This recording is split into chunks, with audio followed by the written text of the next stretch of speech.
Welcome to episode number 216 of Destination Linux. Whether you're brand new to open source or a guru of sudo, this podcast is for you. My name is Ryan, and with me today are the lead characters of the new Mortal Kombat movie, Scorpion, Sub-Zero, and Sonya Blade, otherwise known as Michael, Noah, and Jill.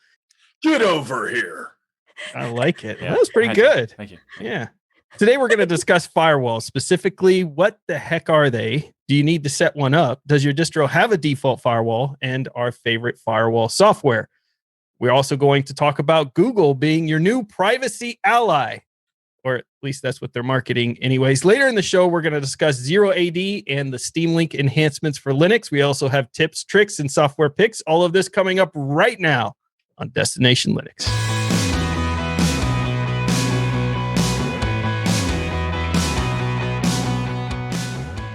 So we have a quick reminder about the announcement we did last week. If you weren't here, we actually announced a new Lugfest we're going to be doing. It's happening on March 21st, right after the episode of Destination Linux. So you're going to be able to join us and hang out. We're going to talk about all sorts of stuff, whether that's open source, Linux, or just anything geek related. We'll have it linked on the DLN forum, so be sure to join the forum. We're not going to give you the room link yet because we want to make sure that it doesn't get picked up by the spammers and all that stuff.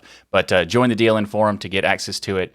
Join us at 1 p.m. Eastern for DL, also 1800 UTC if that helps. And then right after that, DLN Lugfest. Yay! Awesome. All right, in the community feedback this week, we have a really interesting question about touch laptops. So grad student Steve, that's how it was signed, says, "Hi DLN, for the first time writing in, I'm a grad student instructor, student and teacher, who has recently been having hardware trouble with my current laptop. The fact that I was never able to get quite used to Wacom tablets for input, and I have been heavily relying on touchscreen aspects of this laptop with my Bluetooth pen, I have been in the market for good touchscreen laptops. However, as a proud Linux user, I would really prefer to support all these companies like System76 out there instead of buying a Windows laptop to get touch and have touch support. I'm also kind of staying away from the tablet route, as I would still need to use it for research and having a full capabilities of a laptop as a computer, not just a tablet. As someone who has been only in Linux world for about a year, I do not have a lot of experience looking for this sort of thing specifically. What are the state of touchscreen laptops for Linux-focused computer vendors, and what are some recommendations?" I looked into this, which is why I ended up posting Steve's question up on our DLN forum, because I wasn't aware of anything by Tux Computers or System76 that had the touchscreen. I'm not saying they don't exist. I wasn't aware of any, couldn't find any. So you're kind of looking at the other big manufacturers out there that have Linux by default, and it seemed like the most options out there were in the Dell lineup in this case, and then which is what Alfnick recommended. However, I know that wanting to support these companies and have it come with Linux is a good thing, and all of these companies hopefully start having lineups of Linux-based laptops. But two laptops that I will be doing some videos on that I've been very impressed with, and also follow up with some of the news I'm going to be covering on the Ask Noah show, as well as a video that I've done recently on kind of the supply chain for these companies, had me looking heavily into HP, and the Dragonfly Elite and the Spectre X360 are both touchscreen options that I have installed Fedora on and works fantastic. So those are two options as well, but do not come with Linux by default. I would also add that I understand the reason for looking into Linux by default, but there are a number of different hardware platforms now that, you walk into Best Buy and pick up a computer, and the chances of that computer not working, walking out of the store with Linux, are actually fairly slim. And so there's, and it's not that I won't say it never happens that I don't install Linux on something and the touchscreen doesn't work. It doesn't happen very often. That's true across Dell, HP. Acer is pretty good most of the time, and usually you can get it for a fraction of the price of some of the more well-established brands. You just have to treat them a little gentler. But I've had pretty good luck all the way around the board, actually. Yeah, I think that's great advice, and I've had the same experience as you had, Noah. Sometimes I just go into the store and I just look at a new laptop. I just want it, and I take it home, and 9 times out of 10, probably more than that, 9.9 times out of 10, I've taken them home. I've been able to get Linux running on them. I did learn recently that Intel Optane does not work with Linux. So if you get a laptop that has Intel Optane enabled by default, It doesn't mean you can't use Linux on it. You just have to turn off the Optane in the BIOS, and then you're good to go. But there's seems to be everyone in the community has hacked everything to make sure that Linux can work for the most part. There are a few exceptions, but it's getting rarer and rarer. Yeah. I also like the Asus laptops as well for running Linux, especially their high-end Republic of Gamers. One of theirs in the lineup has a touchscreen as well. And the Lenovo Yogas are really great choices because Lenovo is excellent at supporting Linux. So Yep. we love our ThinkPads. So the Yogas are really good choice. That's one of the touchscreen ones I've had experience with. Absolutely. And touchscreen support in Linux has gotten so much better. It's almost out of the box works, even when you're flipping it up and these 2-in-1s go into tablet mode, especially with Fedora. I've been able to just use the tablet functionality, like both the Spectre and the Elite both fold into tablet mode and works out of the box, which is pretty cool. We love hearing from our worldwide community. What we want you to do is get your official DLN mug, fill it with some coffee, or in my case, bubbly. Sit down on the nearest stool and send us an email to comments@destinationlinux.org. This episode of Destination Linux is brought to you by DigitalOcean. DigitalOcean recently announced their new app platform service, which makes a solution for building modern cloud native apps. So essentially, what they're doing is they're obfuscating all of the heavy lifting and all of the dirty work that you know how to do. You should know how to do. You should learn it once. You should play with it, and then you should never have to touch it again and let somebody else or something else manage it and automate that for you. That's what DigitalOcean does. And so they give you control of the data. They give you control of your infrastructure, and they allow you to experiment and learn on their platform. So it's interesting. You have this idea, I want to build something, and you might take a tutorial or learn how to do something on a YouTube video and say, hey, I want to try that. How do I get started with that? Well, you're going to need a Linux server. DigitalOcean has Linux servers available. And then on top of that, they allow you to rent as many of them as you want, spin them up by the hour or by the month. You can rent super beefy servers, or you can get started with tiny little droplets that are as low as $5 a month. Now, as a listener of the Destination Linux podcast and a member of the DLN community, you get started for free. It's actually better than free because we're going to give you money to try their product. Actually, they give you money. They give us money, and then we give you money. They give everyone money. DigitalOcean gives stuff away. DigitalOcean is giving $100 credit when you go to do.co/DLN. That link again is do.co/DLN to get started with your free $100 credit on DigitalOcean's new app platform. And a huge thanks for DigitalOcean for sponsoring this week in Destination Linux. All right, so let's get into our main topic this week, which is going to be about firewalls. Now, my first exposure to a firewall as a kid was a spell in a game, Ultima Online. Do I have any Ultima Online people on here? I know listeners at least know what Ultima Online is. No, Jill, come on, Jill. Yes. Oh, yeah. Okay, thank you.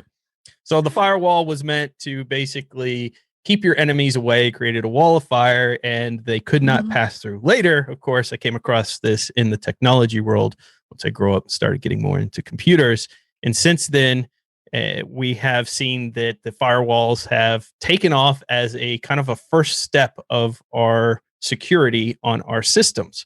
You know, it's actually interesting you mentioned that you first heard of the firewall. It made me think about when I first heard it. And my first exposure of the term was the computing term. And then I realized later that the firewall term comes from construction, where they actually create a wall to protect from fire. So I was always wondered where the name came from for firewalls. And I thought it came from Ultima Online. You think it comes from construction, but pretty sure we're it comes talking from about neither of literal those. walls of fire, for fire, I guess. Not of fire. Yours is of fire. Anyway. Yeah. Well, just like the video game anyways, type of firewall we're talking about is used to keep your enemies out. It's really your first line of defense in blocking malicious network packets out there from people getting into your machine and hacking it. Allows you to stop incoming connections like SSH, block ranges of IP addresses and ports. They can either be hardware or software based, cloud based, or on premise. Today, we're mostly going to focus on softwares that's most accessible to everybody listening here for you to go and install and set up. And a lot of distros, which this was new to me, not a lot, but there are some distros out there that actually, despite Linux having built-in framework for this, do not have this enabled by default, which I also think is an interesting thing, because you may be installing a distro and just assume that it has its firewall enabled and you're safe and ready to go. But that's in fact not the case. So I think we should start first with what firewall technology do you actually use? Maybe we'll start with Jill. What kind of firewall do you have set up, Jill?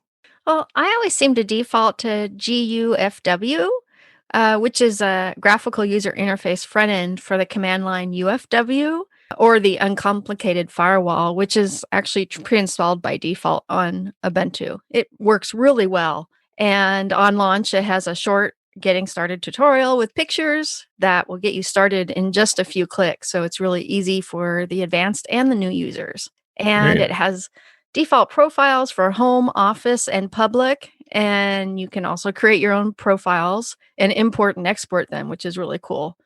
And one of my favorite things is you can set up rules per applications to allow, deny, reject, or limit data for incoming, outgoing, or outgoing data, or both, which is really, really convenient, and it's easy to use. Although, Ryan, I do like your choice, I think, even better. Well, Yeah, just real I- quick, I was actually just want to say that the uncomplicated firewall is a really funny name because it's a front end Yeah. to IP tables, which is the most complicated version of firewalls Complicated, you can have. yes. Yes, it is. Well, I just use Firewall D and then the firewall configuration tool, which you can get if you're utilizing Fedora right from the store there. It's very easy to select your connections. On the left, you can choose zones. So depending on if you're at home or you want a different zone for work and want different rules depending on where you're connected. So it'll show your list of connections. You can choose one, for your home, and then you can set up specific rules within your firewall there. I think for people who are not system administrators but want to have a firewall up and running fairly easily, firewall config is a really simple GUI that I think with just a little bit of exploration, reading maybe a couple online articles, if you're not familiar with firewalls at all, you can get set up really easily and be ready to go. Yeah, it's a very simple to use in terms of like how firewalls work, and so it's not like it's it's not like you're instantly going to know how to use it. You will need to kind of play with it to learn what the different zones are and that sort of stuff. But it is very powerful too. And I was playing with the firewall configuration because I typically just, I'm okay with most of the defaults, but sometimes I want to dig in a little bit. And the firewall configuration application is very simple to use in terms of like once you know what you want to do in that case. And it is also very powerful. Like you can go into super deep levels if you want to. There's depending on which distribution you're using, you may or may not have support for different things. Like, for example, just to be real quick, like OpenSUSE and Fedora have default. They have Firewall D with Firewall Config. Though if you're using something based on Debian, you may or may not have a built-in firewall. For example, Debian does not come with a firewall enabled by default. It does have IP tables configured, but it's not set up to be having a firewall functionality. It has like all connections set up as a default. Whereas Ubuntu, All connections open, right, what you're saying. Right, Okay. all connections open, or allow all connections. And where Ubuntu is based on Debian, it does have its own setup with UFW, and I don't know if GUFW. It's a GUFW. I know. Yeah, that one. Rolls off the tongue. Right. I'm not sure if that one's by default, but UFW itself is by default. So if you have Ubuntu or something based on Ubuntu, you probably have a firewall by default. But if you have something directly on Debian, you want to make sure that you have that there, provided that you care about having a firewall. So Noah, what firewalls do you use? I know you've probably got a whole mixture of different variations, but curious what your thoughts are here. Yeah. So my home becomes a testing ground for what we do at work, right? Like that's kind of the downside to living with as the shoemaker's kids living with the shoemaker, right? And that comes with both the good and the bad. So I at home I run OpenSense. In production we deploy pfSense. And the reason for that is I like the general direction that OpenSense is going more than I like the general direction that pfSense, the company Netgate, the company behind pfSense. Their customer support, fantastic. The product, phenomenal. The user interface, excellent. All of the things are there, but there's been a continual push for them to really exert control over that platform. And to a certain degree, when you run a security appliance, you have to do that. So I understand that, but it just seems to be a very different security approach than a company like Bitwarden is taking with their security product, right? I can take Bitwarden and just run it myself, and Bitwarden's happy to help me with that. Elements is another great example. They're just happy to help me run my infrastructure the way I want to. And I don't always always get that messaging from Netgate, but I definitely get that messaging from the OpenSense community. And so I've had an opportunity to play with both of those. I think what's important to note, or what's important to pay attention to, is that pfSense and OpenSense and OpenWRT, whatever the actual platform is, isn't really the important part. The critical part is that you have a general process in which by all of these different firewall utilities have kind of come up, and they're all based on very similar, a lot of them are based on very similar technologies underneath the hood. They just, different people in different groups exemplify and layer different UIs and come up with different ways to do things, to the point that we were setting up an ASUS router for a customer. And so they had purchased it and they wanted it in their home and said, I'm going to use that to connect back to the office and so on and so forth. And so usually we install the OpenVPN client on the client's, computer and have them VPN back into the office. But this little ASUS firewall that the person just bought out of Best Buy, we log into the web UI and there is the same little pfSense like OpenVPN setup utility built right into this ASUS router. And so we're looking at it and going, man alive, that could just never happen in a corporate environment. Like when I got started with firewalls, it was with Cisco gear inside of high school. And like they handed you this thing and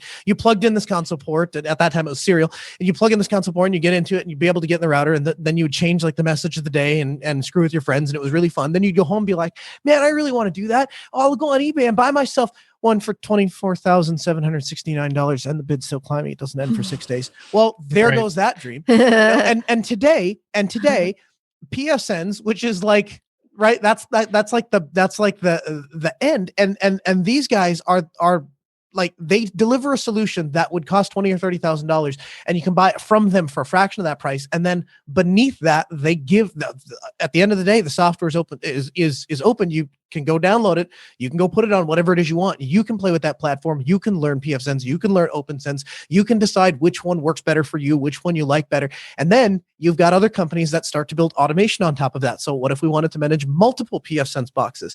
Now we can manage multiple firewalls all at one time. Or maybe you have a grandma and you need to be able to keep an eye on, make sure grandma's doing her firewall updates, but she doesn't want to deal with it. You just want to drop off a little box and have that work. And we had an opportunity to work with a physician's clinic that said, hey, we need to be able to have like very secure remote medical imaging down in this other facility, but there's one problem. We said, what's that? They said, well, there's no internet in this building.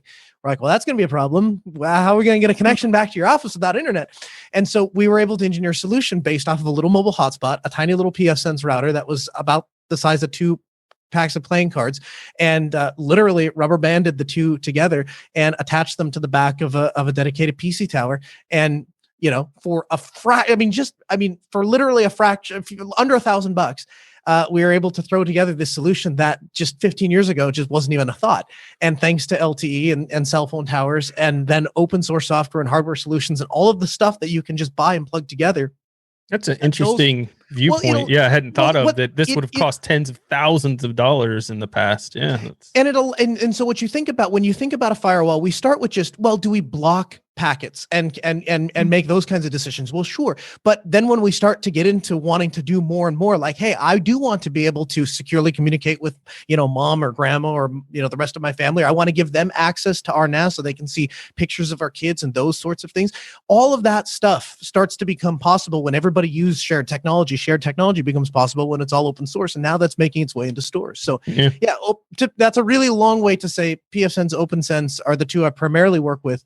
I just think that's a great place to start, and then you change as your needs change. So what are your thoughts about these distros, and this is not to drag any distro through the mud or anything, but that don't have this technology built in or enabled by default? Is this a negative for Linux, or does it matter? No, it doesn't, because here's why. At the point that you're putting anytime you plug something into the public internet and give it a public IP address, you better know what you're doing, full stop. And you can't make any excuses from there. If you're going to plug something in on the internet and give it a public IP address, you're plugging it into the wide open internet, you better know what you're doing. And if you don't, then don't do that. Well, I mean, that's not necessarily fair, because like we're talking about, like, that is completely fair. No, beginner distros. Like, you're expecting everyone to be fully aware of how networking works when they start using Linux? I mean, no, but you don't start learning how networking works and using Linux on the public internet. Go do that in your house behind your pfSense, and then it doesn't matter. And then the fact that Debian doesn't have a firewall turned on by default, we're not talking about matter. the public internet. We're talking about just someone at their home setting up a Linux distribution. Okay, so hold on. Not having it. Okay, so let's stop. So we start here at the internet, right? So if we have a firewall in place, what we do on the other side of the firewall is somewhat irrelevant. So the reason it would matter if Debian's firewall isn't on by default is, for example, if I go to DigitalOcean and spin up a DigitalOcean droplet and plug a public internet connection right into my Debian droplet, now it matters a lot Yes, that for Debian sure. doesn't have a firewall on device. So, but my point is, a beginner has no purpose in doing that. You should never plug something into the internet without understanding what the ramifications are with that. You can go ahead and learn, and you'll learn the ramifications, and hopefully it doesn't hurt you too bad. But that's what you should understand. That's the world that we play in. And so when we start talking about firewalls, and is it a good decision or a bad decision on the distro? Well, it's probably a good decision to start as secure as we can, and then make things as poke holes in things as we need to. But the other side of that is when you're just trying to get something to work and you're working with it in a lab environment, oftentimes it's easier to start with everything wide open and then button things up as you need. And that's certainly the way I prefer to work. The first experience I had with this, not the first experience, but one of the ways that I got well developed in firewalls was really using Raspberry Pis. And the Raspberry Pi, when you're setting it up as servers and things like that, you're opening up different ports and shutting down different ports to secure it. And that really gave me a lot of knowledge in this area. I still think that, to Michael's point, although I see what you're saying, Noah, that it would be better to start off with these distros being secure. Debian is definitely a distro a lot of people start with in Linux, and there's no harm in actually having that pre-set up. It's kind of like having defaults in Mac OS, having defaults in Windows that you expect. You can't expect everybody's going to have a pfSense box set up in their home before they play with Linux or anything else. I just feel like from a default standpoint, they should just have those things set up. And then when they're learning and they want to open those ports and they can't get it to work, that's when they start learning about firewalls so that they're not opening themselves up. Because I think a lot of people, including myself, are knowledge gained into the tech world is by going in there and setting up servers when we probably shouldn't have, when we probably should have read more, but we just go in there and we do it and we set it up. And, firewall is kind of it's elementary security, right? It's the first step. It should be something set up, in my opinion, everywhere. But I also can argue the other side to say, Debian is very basic out of the box, and it expects you to do a lot of setting up from the very beginning. But I don't know that that's clear to new users out there. Maybe it doesn't need to be. I just thought it was interesting. But think about it from a new user's perspective. So a new user installs Debian, and they sit down and they say, I want to SSH into my box. Should we allow that or not allow that by default? Because if we take the security-minded approach, then it's tempting to say, well, let's lock that down and then have the user open that up if they want to run that service. But but kind of the mentality is, let's start by letting them SSH into their box so they can begin to play and experiment in the playground. And then when they need to close a hatch, then they can go turn it, button it down.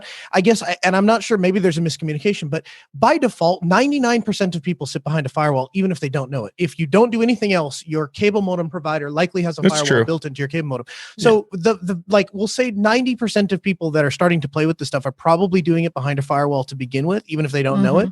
And so I think an additional firewall and forcing people to go through that configuration maybe present more of a challenge than it would help. But I don't know. I don't know really what the security trade-off is, I guess. Right? Well, in the case of that's you an go interesting for point. expecting security and privacy.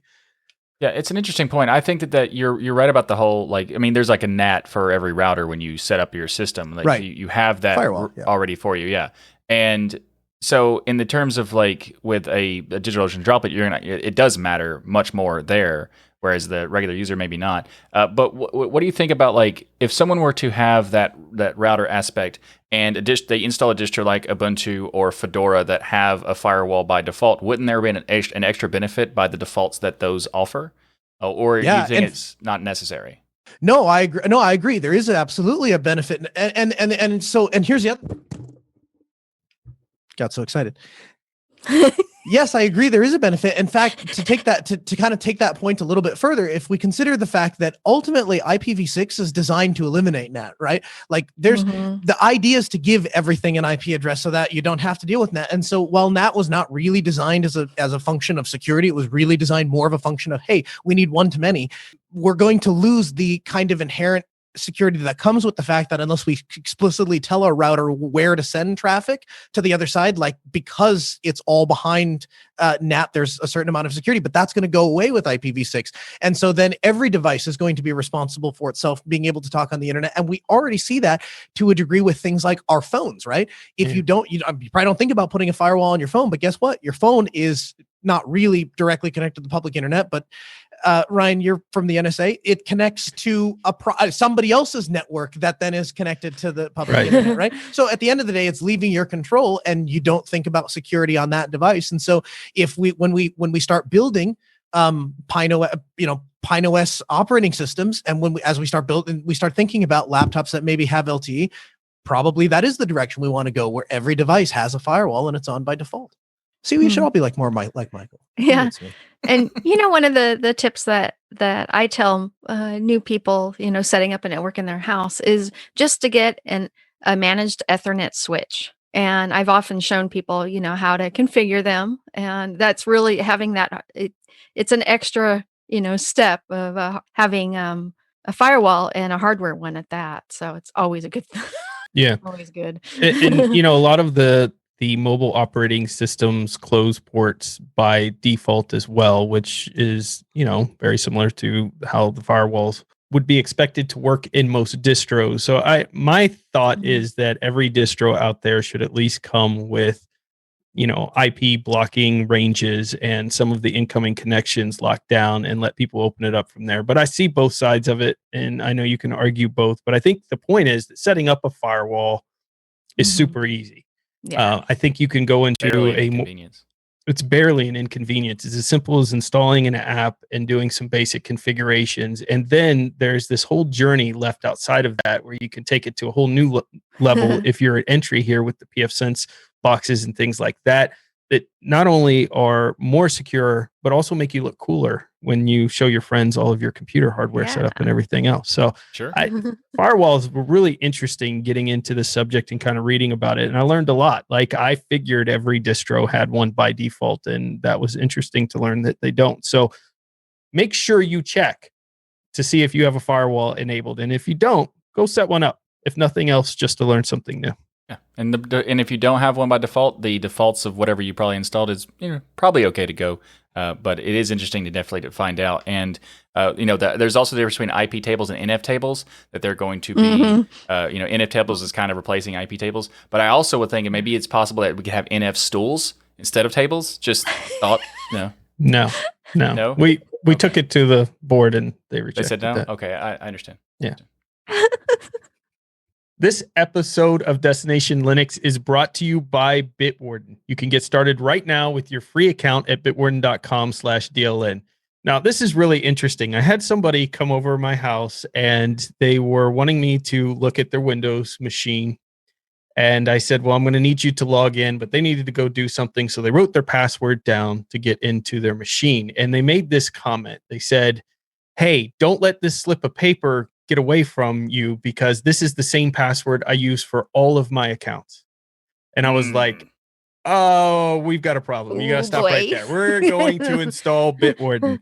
But a lot of people get stuck with this. They create a complex password. I'll give them credit. It was a complex password, but they're using it for every single account, which means if you get hacked, go look at SolarWinds. By the way, Pseudo Show did a fantastic podcast on that. If you get hacked and that one password gets taken, everything is going to be compromised. So that's why we recommend, and we're thankful to have a sponsor like Bitwarden. Go to bitwarden.com/DLN to get started. They have a $10 premium account. You can create a different password for every single account you have. You can set up things with the $10 like YubiKey authentication in there. You have just the ability for encrypted storage, file storage. You have two-step login with U2F or Duo, Vault Health Reports, the Bitwarden Authenticator course, and priority customer support you get for $10 a year. $10 a year. That per year thing is a very important piece. Not get hacked. Save thousands of dollars and tons of hours and time protecting yourself for $10 a year. I think it's well worth it. And I know a lot of LastPass people with the recent changes that happened in LastPass are switching over to Bitwarden right now. So it's just the perfect time to go check out bitwarden.com/DLN. And we thank them for sponsoring Destination Linux and this episode.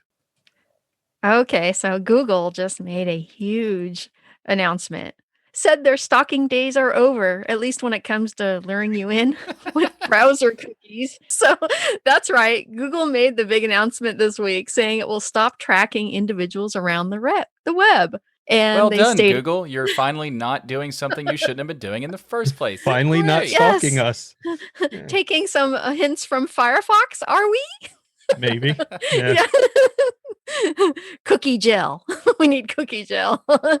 So Google stated today we're making explicit that once third-party cookies are phased out, we will not build alternate identifiers to track individuals as they browse across the web, nor will we use them in our products. Google Director David Temkin wrote in the blog post. And if you'd like to read it, it's in our show notes. Why do they spend so much time emphasizing individuals? Why is it that that it seems to be the more they can obscure the source point and where they're taking your data from and how they're using it, why does that excuse it in our minds? Or maybe it does. I mean, I I don't think think- it does, but I mean that they're more like saying that they're not going to be tracking individuals as much. But it's not really like they're kind of trying to make it use keywords that imply that they're doing more than they are. Like, for example, when they say that they're not going to be tracking individuals across the webs, it doesn't mean they're not going to be tracking individuals just across the web. Because like if you're on YouTube and like in Google searching, they still Right. can do that, and they're not. They're And you still specifically have an talking account- about right. across. Right. And even Yeah. What this does, well, a lot of critics are stating that what this does is further kind of create a walled garden, if you've heard that term before, Mhm. around Google so that they kind of own this information and decide to the other companies how they disseminate it out. I kind of was going back and forth on this one because I feel like on some aspects, my first thing that comes to mind is they're reacting to Apple's success with their marketing on privacy, right? Whether you believe it or not, it doesn't matter. Apple has made a huge marketing push towards being the more private operating system and phone, and that has played a huge advantage to them. Facebook and other companies are suffering from their reputations now, and they're trying to figure out how to present. These companies are trying to reinvent themselves, let me say, as privacy focused companies. So as Michael said, they start using keywords and terms and things that the general public understands and say, hey, look what we're doing. We're phasing cookies out. We're not going to let anybody use them. So I don't want to keep moving the line where we say, hey, this is a good thing. But at the same time, I don't really trust that this is going to be what they're stating it is, a more fundamentally private internet, because Google's now not going to utilize cookies going forward, but they're still going to be able to have all of that information on you themselves in their massive servers and then just decide who gets to see that. So as a company, if you want to market with Google, you come in and say, hey, I want all of your customers that seem to be PC builders or seem to be interested in firewalls, and I want to sell them this solution, instead of Google apparently giving information saying, well, it's Noah, Michael, and Jill that want that information. They're going to say, here's a big pack of anonymous users that fit that criteria that you can market to. So Yeah. in some ways, yeah, that does seem better. It's more sandbox, but at the same time, Google is suffering from what Google has been suffering from the very start. Nobody at this point that's in the privacy world and has done their research trusts that this company is doing anything for the good of people's privacy on the internet. So no matter what they say, everybody, which is what happened, is going to come out and call shenanigans on it or have theories of how they're really going to do it in the back end, which may make privacy even worse. And this is Google's Mhm. biggest issue that they're going to Yeah. have to overcome in the next few years, is trying to turn their reputation around. And I'm not sure. Is it possible that the business model isn't sustainable is it possible that if people really knew how Google made their money, they wouldn't be willing to pay the price? I think it's starting to get there. I think we have more and more people in the general public that I come across every single day that are starting to care about their privacy. It's something that really makes me happy to see. For instance, there was this big excitement in the general tech community for Facebook's new virtual reality set. but I started seeing people commenting in the general public about, I'm not going to use this because it requires you to have a Facebook account and I don't trust Facebook. And that's why, and then when I go to the stores in Best Buy, half the electronics are wiped out because we've been in the pandemic and things. The shelves are empty, but you know what has a full shelf of? Facebook's virtual reality glasses. Because I think people are starting to wake up, the general public, to the idea that, this idea that these dumb people put out there, and whoever they are, wish we could find them, that are like, well, I don't do anything bad, so I have nothing to hide. That stupid saying that I wish would just burn in a fire. That's finally starting to, people are realizing that that's actually not true. That's not the case, and that these things have they reach far further than we thought. Here's the thing, because we know that we can look into people's digital lives, and because we do look into people's digital lives, and because people aren't perfect and do stupid things, like that has become more of a threat, has it not? I mean, like 10 years ago, the things that like you could post online or that you could get away, that wouldn't have been a big deal, like today are bigger deals. Like we make a bigger deal out of it and we intentionally go looking for it. So I think the threat model has gone up, and then I think at the same time the monetary value of stuff has gone up, and those two things have started to impede on people's lives. So now they're looking at it and saying, can I make a different decision? And the good news is they can listen to Destination Linux, and we'll tell them how. Yeah. And there's great examples out there for those who are still in that idea of, I don't do anything wrong because it doesn't matter, of credit card companies now utilizing the information they're buying from this to determine the credit limits that they're giving you, whether they're going to give you credit or not, based on your social media, because they can say, look at this person, their friends are buying a bunch of cars, their friends are buying a bunch of this stuff. This person's now at risk of doing the same thing, or they're constantly going out shopping, or the receipts that these companies who always want your phone number and a special card that you swipe to know what you're buying. And all this information is now coming together to be used in industries that are having real implications on people that aren't doing anything wrong. You're just living your life. But now that information is being used to affect your life. Things like getting jobs and credit and potentially medical in the future as well. So it is a big deal. And so on one side, I'm happy. I want Google to focus on privacy, even if that means some of it is smoke and mirrors at first. I like that they're starting to realize that their reputation is now on the line and they're going to have to start making some different moves. I don't know that this makes me go, oh, I'm thrilled and going to keep using all the Google products now. But I guess on one side, I do want to say it's a step in maybe the right direction. I don't know. In terms of what Google's been doing in the past, it is an improvement at least. Exactly. In theory, it's an improvement. Until we could actually look at the code and the source and see what else they're gathering behind the scenes, it's hard to say for sure, but it's a start. Yeah, it kind of reminds me of the time when Google announced, we're no longer going to be tracking and reading what you say in Gmail. Like, oh, thanks. 15 years later, you're no longer going to be doing that. Okay. But how much of the public was shocked by that? What was funny when they came out with that statement is how many people were like coming to me going, did you know Gmail's reading your emails? I'm like, you didn't know that? No, yeah. You kidding me? That's how they basically do all the stuff that they claim to do with the filtering and stuff. How else would they know?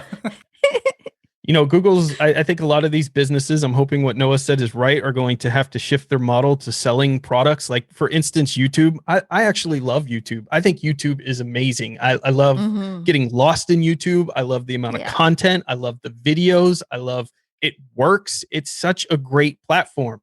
I just want the Google stuff out of it. Just put random ads, like when you watch TV, it's not tailored towards you. Right? It's just a car commercial that everybody has to watch. They make money. I have to watch a stupid ad, which I'm okay with. And then I get to see the cool video afterwards. Like, just leave me alone while I'm doing it. And leave my information alone, and we would be great. Yeah, I think that, and also to be clear, when he says he likes YouTube, he's talking about the platform of what it offers, not necessarily the company and what they do. Exactly. That's exactly what I mean. He said he likes the fact that it works. He wishes Google wasn't the one that ran it. Exactly. Yeah. Yep. I feel this is a positive too, but I had something that was kind of doom and gloom, like my initial thought when I read these articles. You, Jill? Yes, I actually was a little creeped out. We're rubbing off on Jill, guys. She's got to stop hanging out with us. Well, to me, it was like our Google ad overlords will actually be growing in strength. Instead of tracking individuals at random, they will be tracking people with AI in a more organized way. Here comes Cyberdyne Systems and Project Skynet. Oh no. I even had a dream. It was like that. Wow. Your Well- trust in them is so big that you instantly took the announcement and compared it to Aw. Cyberdyne and then had a nightmare about Cyberdyne taking over. Wow. Yeah. Yeah. Yeah. I love a lot of Google services dearly, but yeah, it's the tracking. And at least, yes, they are recognizing that the community is upset about this. They about- could become the company we want them to be. They really Yes, could. exactly. This goes from their phone devices, Android, which in my opinion is a complete disaster today, could be the best operating system and privacy focused operating system out there. They Mhm. they have some amazing services that Mhm. could be some of the best services out there. They just really have to go back and reprint on their walls, don't be evil. Yeah. And I was about Yeah. to say, Just- if only they had a slogan about not being evil. If only. yeah, they really need to go back to that time and refocus their products so that people can trust them again. Yeah.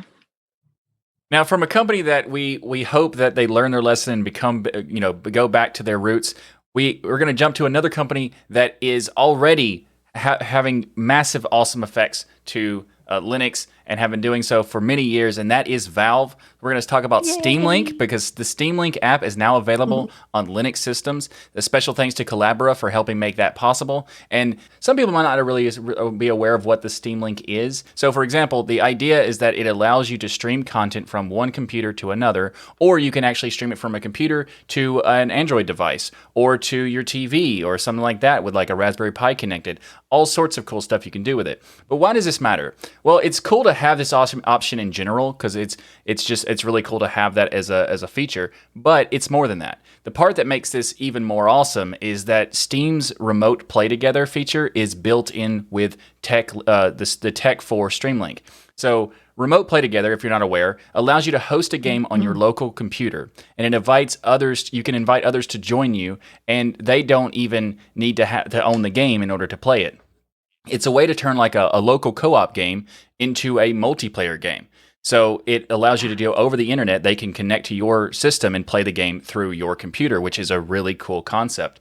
And this is awesome because not only do you get that extra benefit of having the online multiplayer on games that normally don't, remote play together uses the Steam Link structure, and having those combined makes it even more exciting because they have this new invite anyone aspect of the Steam's remote play together, and this Steam Link app makes it possible. So basically what it's doing is that you go to get the Flatpak from FlatHub, you install the Flatpak Steam Link app, and then now you can actually join a Steam game without even having Steam installed.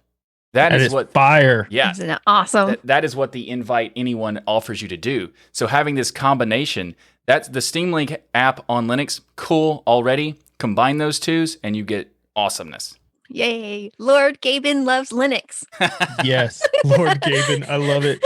You know, this is so much more important than we realize. In COVID, gaming has surged over 20%, making it a $180 billion industry, which is bigger than movies and music, which we've discussed before.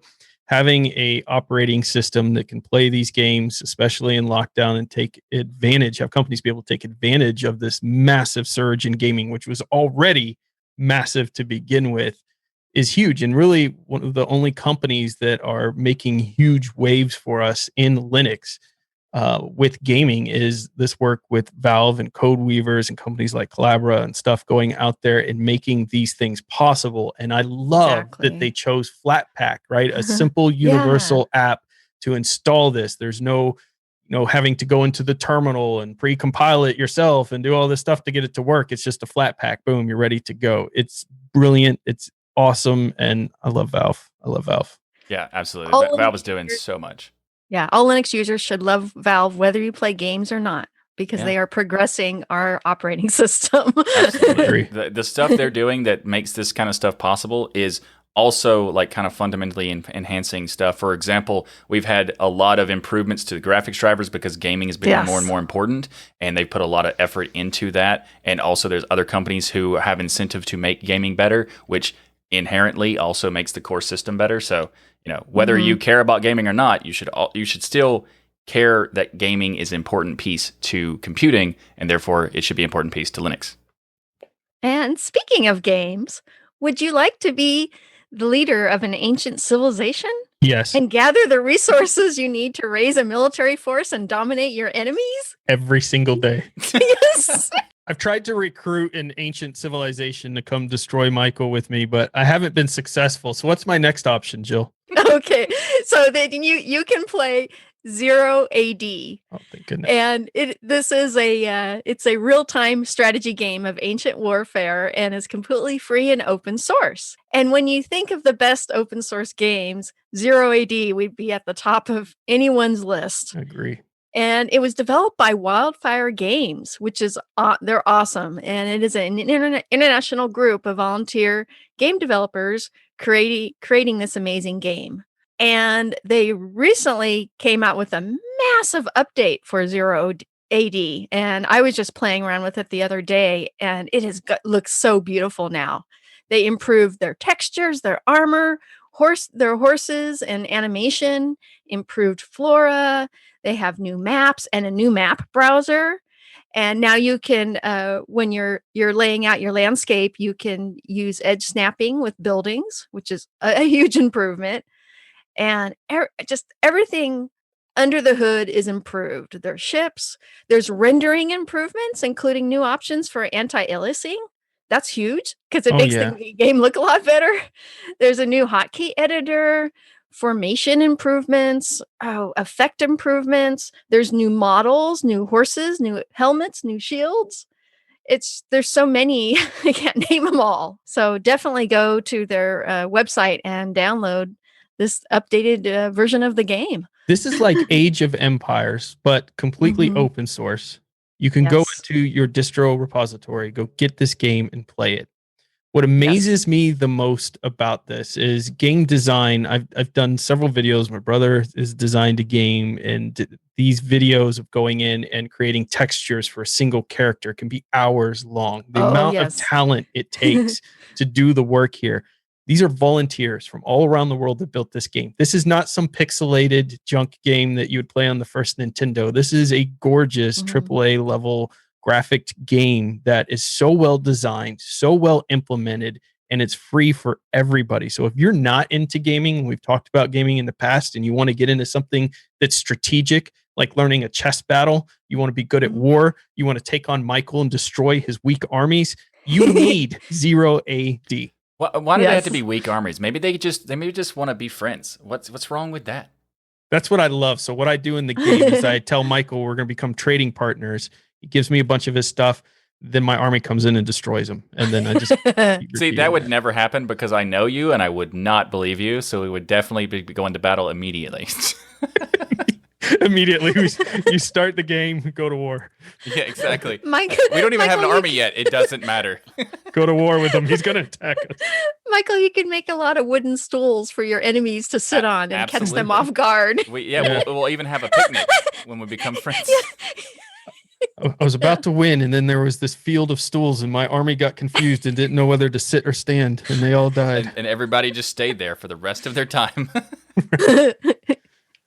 Speaking of optimizing your ancient civilization, let's talk about optimizing your system, and we have Optimizer for this software, Spotlight. We've talked about Stacer before. It's a Qt-based system for monitoring what's going on in your system, and now Optimizer is a GTK-based thing. So basically, what it does is Optimizer helps you find out what's eating up your system resources, deleting unnecessary files from your disk, as well as monitoring your system resources. So it has the normal thing you would expect to have, being able to monitor CPU, RAM, and disk usage, but it also has an easy cleaner tab to remove crash logs, application logs, stuff like that. Just basically, cache, cleaning your cache, all that, emptying your trash, stuff like that. It's very cool. And also, it lets you have a simple processes view to monitor what's currently running on your system. So if you want to look at something like that, check out Optimizer. We'll have a link in the show notes.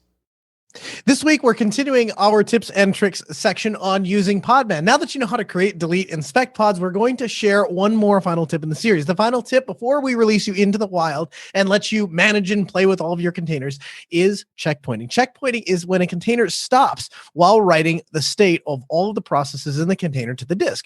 Now, you have to use the container as root for this to work. So to checkpoint, you would simply issue the command sudo podman container checkpoint and then give the container ID. Now, if you ever need to restore a container from the checkpoint, you would simply use sudo podman container restore and then the container ID. Want to learn more about Podman? Then we invite you to go back and listen to all the prior shows where we go through the steps and tricks needed to get started using Podman and container technology. So before we close out the show, I want to take you on an adventure, or at least get people pumped to go on an adventure, especially if you're in the Georgia, United States area, because I had an opportunity to take a trip to the Computer Museum of America in Roswell, Georgia. And this was just such an amazing experience. Jill, I thought about you the whole time. Specifically, I thought Jill has that, Jill has that, Jill has that, Jill has that. But there were a couple in there I'm pretty sure you didn't have that I was sending pictures of, but it was amazing. I took my kids there. First of all, everything is very interactive, fun, and safe. So it's all kind of COVID protected with, making sure people are distanced and stuff. So it's something you can do now with your family and stay relatively safe in it if you're worried about those type of things. But they have all kinds of computers there, and they have this wall of history, which I was surprised. I figured my kids would run by the wall of history and go straight to one of the computers, but they were actually looking at it. And of course, Linus Torvalds is on the wall of history of computers, which made me really happy. And that they have everything you could imagine from the beginning of computers, really starting with the beginning of mathematics all the way into kind of the supercomputers that we have today. And thankfully, they had left a couple of the supercomputers. I don't know if on purpose or not. Some of them were locked. Some of them weren't. Maybe I was pulling on the latches to see which ones were open. Maybe I wasn't. And I was able to look inside a couple of these supercomputers. And it's just fascinating to see these Cray machines up close and personal. Not only that, the amazing heating solutions that they have to come up with. Like, I thought I had some cool water cooling solutions that I've built in my past, but this one is so big, some of these cooling solutions, that you would have to have a special cart to move these things around. And so I want one for my PC to see how much I can overclock it. But my point is, this is just such an awesome experience going there. So if you're in the Roswell, Georgia area, Computer Museum of America is there. Supercomputers, robotics. They brought out this robotic AI dog that was amazing. The kids were just blown away by it. They have arcades there as well. And they did a punch card demo. They have different events and things. This one was the punch card demo. So they actually had these machines up and running. And my kids were able to utilize these machines from start to finish. Now, they barely know what a CD is, let alone a punch card. But it was still pretty cool that they got to kind of experience how this stuff worked back in the day. And the individuals that were there that were doing the demonstration had worked for IBM for 50 years and were some of the ones that would work on the boards and things and set these machines up. And so, of course, I started geeking out with them, and I got kind of a little bit behind the scenes, and he's pulling out the wires and the breadboard, and we're looking how they configure each one of these machines. And it was such a cool experience. So I just really recommend, you may have a computer museum in your area. If you're in or near the Georgia area, definitely go check out the Computer Museum of America. It was just super, super cool experience. Yeah, I know what punch cards are, but I've never actually seen them used, really. I've never looked into it. And I never got to experience it for sure. And that would be really cool. That actually, like the robotic dog, that sounds awesome. The supercomputers sounds awesome. Also an arcade, that's very interesting. But for some reason, I'm really, really interested in the punch card demos, and I want to, hopefully they do that often, because I do want to see that. Next time you come down, I'm taking you to the Computer Museum of America, and we're going to tell them to get the punch cards going. We're going to get them rolling. Fantastic. And Jill, you have been to computer museums. Well, you start your own. You yes. technically have your own. yeah. But we have the Computer History Museum in Silicon Valley and the Tech Museum at San Jose. And then there's another museum in Intel. So we have a lot of the big ones here because the birth of computing. Yeah, absolutely. And the funnest part is going around the supercomputers, which there's this there's 50, 60 different supercomputers there. And you go and it will tell you a little thing on each plaque about the supercomputer. And yes, it's really interesting, the speed. It's amazing the amount of memory. They even have some of the boards taken out to show how they get 76 processors on a single board and stuff. The best part is seeing what operating system they all use. Linux, Linux, Linux, Linux. Nice. Exactly. And before that, it was Unix. Yeah. And then now the free version of Unix, Linux. Exactly. So a big thank you to each and every one of you for supporting us by watching or listening to Destination Linux. If you want more DL, become a patron like all these beautiful people here in our super huge digital stadium that we have where we record the show each and every week. You get Huge. unedited versions of the show, VIP access to events, live recordings of Destination Linux every Sunday, and you get your patron-only show after this show, which only patrons get to be a part of. Super cool things happen there. Trust me. In addition, every Sunday at 1 p.m. Eastern, we're now live at dlnlive.com. The best part, everyone's invited to watch the recording of Destination Linux every week. We can't wait to see you in the chat. And also go to dlnstore.com to pick up some swag. We have t-shirts, hoodies, mugs, stickers, and so much more coming up. We even have a lot of new stuff that's coming out this week. So be sure to go to dlnstore.com, bookmark that, and check it every day because there's going to be something coming out. Well, I don't know every day, but very soon. So But you need to check just in case. You need just in case. Make sure you check it. dlnstore.com. And we have so many amazing shows here on the Destination Linux Network. We have the Pseudo Show, the Ask Noah Show, This Week in Linux, the DOS Geek Channel, DLN Extend, Hardware Addicts, Yeah. and get your game on with our latest show, GameSphere. So go to destinationlinux.network and subscribe to all these shows to keep those penguins marching in the full Monty of Linux and open source awesome sauce. Everybody have a great week, and remember, the journey itself is just as important as the destination. Thanks, everyone.